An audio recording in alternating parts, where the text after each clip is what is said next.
তো এই বাইকের কি কি ডিটেলস আছে, কি কি স্পেক আছে, আমি ওগুলো কিছুই বলবো না, কারণ সব কিছু গুগলে আছে, আর এত রিভিউ আছে বাইকের মধ্যে এই বাইকের, তাই আমি কিছুই বলবো না।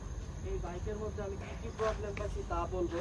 এই বাইকে এই 9000 কিলো চলতে অবস্থায় এই ক্লাস কেবল ছিঁড়ছে 2 বার, যা খুব তাড়াতাড়ি মনে হয়েছে। এরপরে কাছে আয়, এরপরে এই ক্লাসটা ক্ষয় হয়ে গেছে, এই দেখতে পারতেছেন ক্লাসটা ক্ষয় হয়ে গেছে। আমি আগে এত বাইক চালাইছি, কখনো ওই ক্লাস ক্ষয় হয় নাই, কিন্তু এটা ক্ষয় হয়ে গেছে।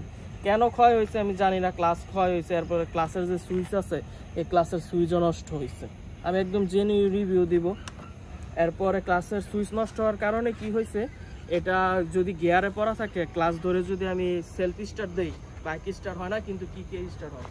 তো ক্লাসের এই লিভার চেঞ্জ করতে হবে, ক্লাসের সুইচ চেঞ্জ করতে হবে।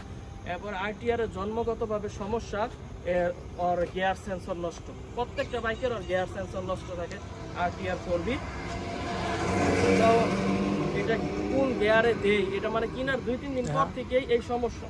কোন গিয়ারে দেই না দেই এই মিটারে তা দেখায়। এটা হচ্ছে দ্বিতীয় সমস্যা। এরপরে তৃতীয় সমস্যা হচ্ছে, আমি তেল ভরলেও বেশিরভাগ সময় তেলের বাতি জ্বলাই থাকে। এখন ওর ট্যাঙ্কির কি প্যাড ভরে না, না ট্যাঙ্কির মিটারের সেন্সরের সমস্যা, এটা একমাত্র ওই বলতে পারে। না আমি তেলই কম ভরি, সেটাও আমি আসলে জানি না, কিন্তু যতটুকু তেল ভরি এটার মধ্যে সহজে উঠতে চায় না মিটার, যে তেল আছে কতটুকু আছে উঠতে চায় না, এবং খালি বাতি লাফালাফি করে, কিন্তু উঠে।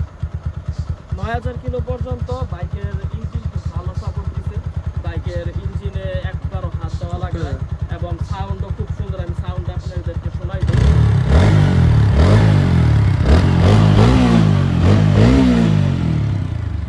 এটার ক্যাবিটও একবারও অ্যাডজাস্ট করা লাগে নাই। এটাতে আমি খুব হ্যাপি যে এটার ইঞ্জিন কিছু থাকুক আর না থাকুক, বাইকের মধ্যে 2টা জিনিস আছে। এক হচ্ছে ইঞ্জিন খুব ভালো একটা ইঞ্জিন, আর দ্বিতীয় হচ্ছে বাইকের বিল্ড কোয়ালিটি। অসাধারণ মজবুত একটা বিল্ড কোয়ালিটির বাইক।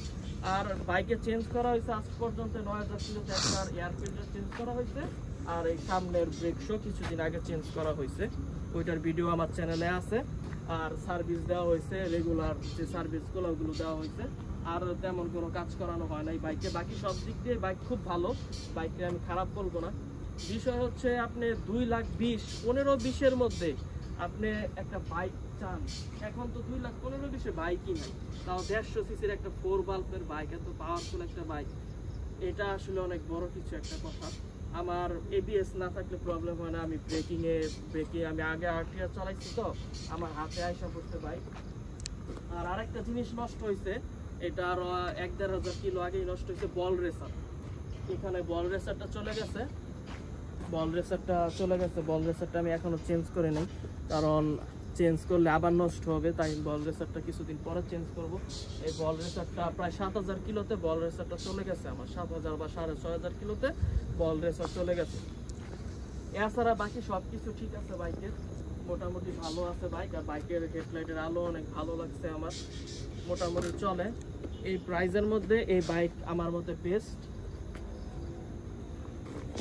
আর বাইকের ইঞ্জিন অনেকে বলে অনেক ওভারহিট হয়, কিন্তু আমি যে চালাচ্ছি, কয়েকদিন আগেও আমি কিশোরগঞ্জ গেছি, প্রায় টানা 300 কিলো আপ ডাউন করছি, টানা নন রেস্ট, কিন্তু বাইকের ইঞ্জিন আমি তেমন হিট পাই নাই। পুরা গরমের মধ্যে গেছি, ঠান্ডাও ছিল না, বৃষ্টিও হয় নাই।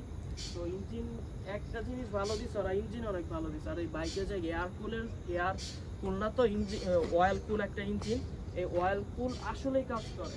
অনেকেই বলে, যেমন আমার বন্ধু আছে একটা পাগল বন্ধু, ওর নাম নজরুল, বলে এটা অয়েল কুল কি কাজ করে, কিন্তু আসলে এটা অয়েল কুল কাজ করে।